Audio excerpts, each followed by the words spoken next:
Hello दोस्तों, welcome back to my channel. मैं थोल्ला भाई पीके में आपका स्वागत है। न्यूमेरिकल का आज आपका जो चैप्टर है वो है चैप्टर 5। इससे पहले मैंने 4 चैप्टर तक बहुत सारे न्यूमेरिकल बताए हैं। अगर आपने नहीं देखा है तो प्लेलिस्ट में जाकर एक सीरियल बाई आप हर एक वीडियो को देख सकते हैं। तो आज आपका जो चैप्टर होगा वो होगा विद्युत चालन तथा ओम का नियम। और इस चैप्टर के मैं बहुत सारे न्यूमेरिकल बताऊंगा।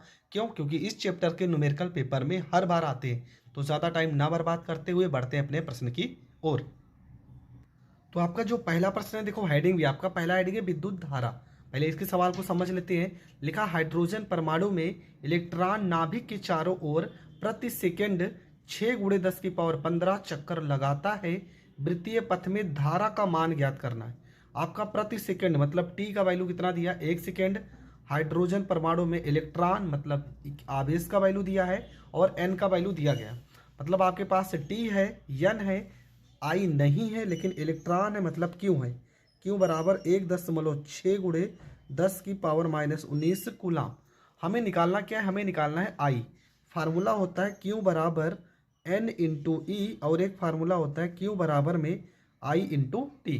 देखो ये भी क्यू बराबर होता है, ये भी क्यू बराबर होता है। तो इसको हम लिख सकते हैं एन ई बराबर में आई इंटू टी। इतना तो लिख ही सकते हैं। अब यहाँ से क्या करेंगे, यहाँ से इसको हम करेंगे सॉल्व। और कैसे सॉल्व होगा? तो उसको सॉल्व करने के लिए सबसे पहला काम आपको फार्मूला पता होना चाहिए। और फार्मूले के बाद आप यहाँ वैल्यू रखोगे। एन का वैल्यू कितना है प्रश्न में? तो एन का वैल्यू है प्रश्न में 6 × 10⁻15। तो यहाँ 6 × 10⁻15। इलेक्ट्रॉन का मान 1.6 × 10⁻19। आई का वैल्यू हमें नहीं पता है। टी का वैल्यू यहाँ पर 1 हो जाएगा।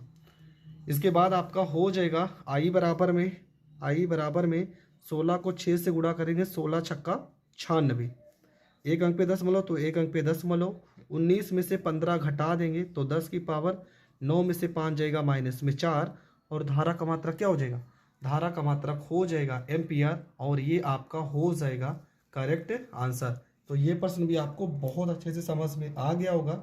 समझ में आ गया है तो बढ़ते हैं अगले प्रश्न की ओर। आपका जो अगला प्रश्न है तो लिखा क्या है? लिखा है कि एक तांबे के वोल्ट मीटर में 3.2 एम्पियर धारा प्रवाहित हो रही है कैथोड पर प्रति मिनट। मतलब आई का वैल्यू कितना दे दिया है? आई का वैल्यू 3.2 एम्पियर हो गया।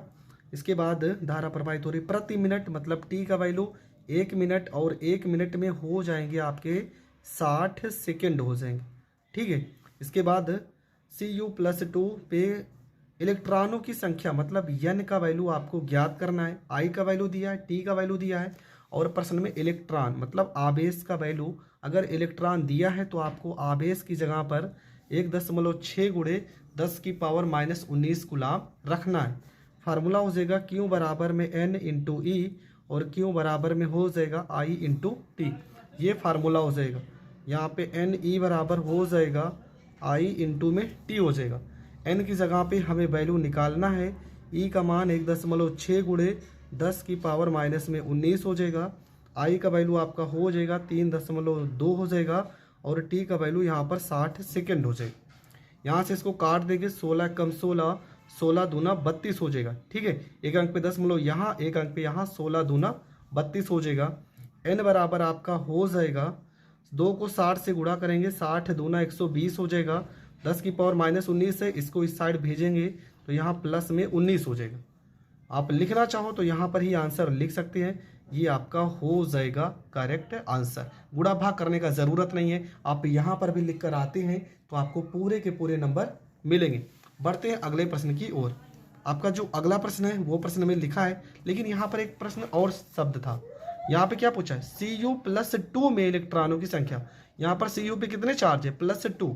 तो आपको यहाँ पर एक लाइन और ऐड करनी। आपको लिखना Cu+2 में इलेक्ट्रॉनों की संख्या।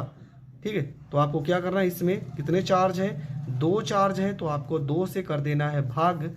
2 से 120 को काटेंगे तो हो जाएगा 60। एक जीरो यहाँ पर इसमें जोड़ देंगे तो 6 × 10⁻20। ये हो जाएगा करेक्ट आंसर। ठीक है। ये अगर दिया है तो इसका भी मतलब कुछ ना कुछ है। +2 चार था इसलिए 2 से भाग किए, +4 होता तो 4 से भाग करते। जो भी वैल्यू दिया होता आप उससे डिवाइड कर देते। अगला जो आपका प्रश्न है वो प्रश्न में क्या लिखा है? लिखा है कि एक परमाणु में एक इलेक्ट्रॉन नाभिक के चारों ओर 7 गुणे 10 की पावर -11 त्रिज्या की कक्षा में 4.4 गुणे 10 की पावर 6 मीटर प्रति सेकंड की चाल से चक्कर लगाता है। कक्षा में इसके समतुल्य विद्युत धारा का मान ज्ञात कीजिए। तो सवाल जितना आपको सरल लग रहा है ना, उतना सवाल सरल है नहीं। सबसे पहले हर एक वैल्यू को हम लिख लेते हैं। 7 गुणे 10 की पावर -r, मतलब ये r त्रिज्या का वैल्यू है। 7 गुणे 10 की पावर -11 यहाँ पर हो जाएगा मीटर हो जाएगा। इसके बाद आपका यहाँ पर क्या लिखा है, वेग 4.4 मीटर प्रति सेकंड चाल। v का वैल्यू है 4.4 गुणे 10 की पावर 6 मीटर प्रति सेकंड की चाल से चक्कर लगाता है। इसके समतुल्य धारा का मान ज्ञात करना है। ठीक है, हमें धारा का मान ज्ञात करना है। प्रश्न में इलेक्ट्रॉन है, मतलब क्यू का वैल्यू 1.6 गुणे 10 की पावर -19। इतना तो आपको पता ही होना चाहिए। यहाँ तक अगर आप पहुँच चुके हैं ना, अब इसके बाद आपको क्या करना है। सबसे पहले आपने पढ़ा होगा कभी ना कभी ये फार्मूला कि चाल बराबर क्या होता है। देखो, आपका होता है दूरी बराबर में यहाँ पर परिधि बराबर में फार्मूला होता है दूरी बटे में चक्रों की संख्या।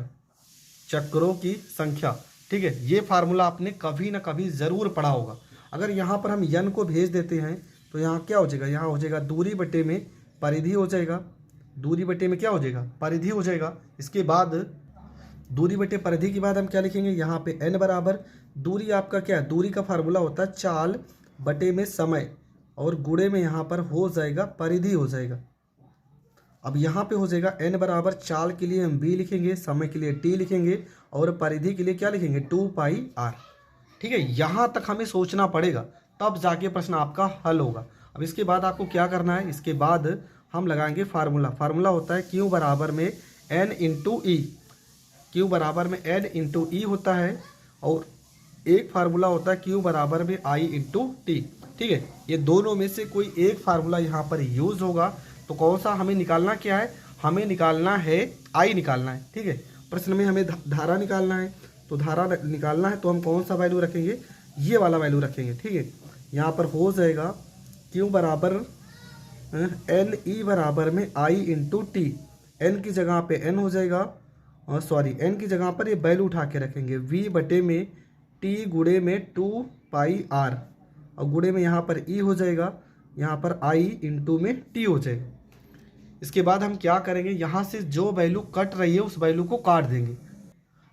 दूरी बराबर चाल गुणे समय। देखो यहाँ से थोड़ा सा गलत हो रहा है, यहाँ फार्मूले में क्या हमने लिखा, दूरी बराबर फार्मूला होता है, देखो यहाँ पर लिख के देख रहे हैं, चाल बराबर होता है दूरी बटे में समय। तो दूरी बराबर फार्मूला हो जाएगा चाल गुणे में समय। वही तो यहाँ पर टी कटना चाहिए और टी कट नहीं रहा।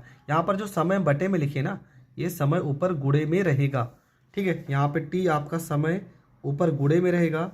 इसके बाद यहाँ से हम चेंज करते हैं, यहाँ क्यू बराबर यानी क्यू बराबर आई टी, तो हो जाएगा आपका एन ई बराबर में आई इंटू टी। यहाँ पे हो जाएगा एन की जगह पर हम वैल्यू उठा के रखेंगे, तो आपका हो जाएगा वी गुणे में टी और 2πr, और यहाँ पे आई गुणे में टी हो जाएगा। टी से तो टी कट जाएगा, आई बराबर आपका हो जाएगा वी का वैल्यू प्रश्न में कितना दिया गया है, तो प्रश्न में दिया गया 4.4 गुणे 10 की पावर में 6। नीचे आपका 2 हो जाएगा, पाई का वैल्यू 22 बटे में 7 हो जाएगा। आर का वैल्यू कितना दिया गया है, तो आर का वैल्यू आपका है यहाँ पे ई भी साथ में रहेगा। ठीक है, एन ई, यहाँ पर ई भी साथ में है, क्योंकि एन का तो वैल्यू हम रखे हैं लेकिन ई को हमने नहीं रखा है। ई का मान यहाँ पर आप ऊपर लिख दोगे 1.6 गुणे 10 की पावर माइनस में 19। आर का वैल्यू कितना हो जाएगा, तो आर का वैल्यू हो जाएगा 4 आर का वैल्यू प्रश्न में 7 है, 7 गुणे 10 की पावर माइनस में 11। ये 7 से 7 कट जाएगा, 22 से 44 को काटेंगे तो 0.2 हो जाएगा।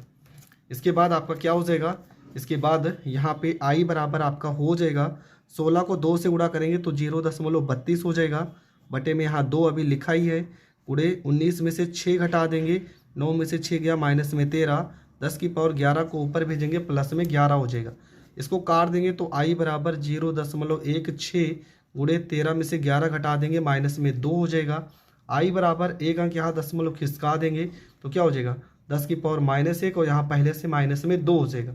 आई बराबर 1.6 गुणे 10 की पावर माइनस में 3, और धारा का मात्रक एम्पियर हो जाएगा। यहाँ तक आपको करना है, तब जाकर आपको पूरे नंबर मिलेंगे। देखो थोड़ा बहुत तो कन्फ्यूजन हुआ था यहाँ पे फार्मूले को लेकर, लेकिन एक बार फिर से देख लीजिए, आपको ये प्रश्न आना ही चाहिए, क्योंकि देखेंगे ये प्रश्न ही पेपर में, देखो ये सन 2019 सन 2011 में ये प्रश्न रिपीट हुआ है।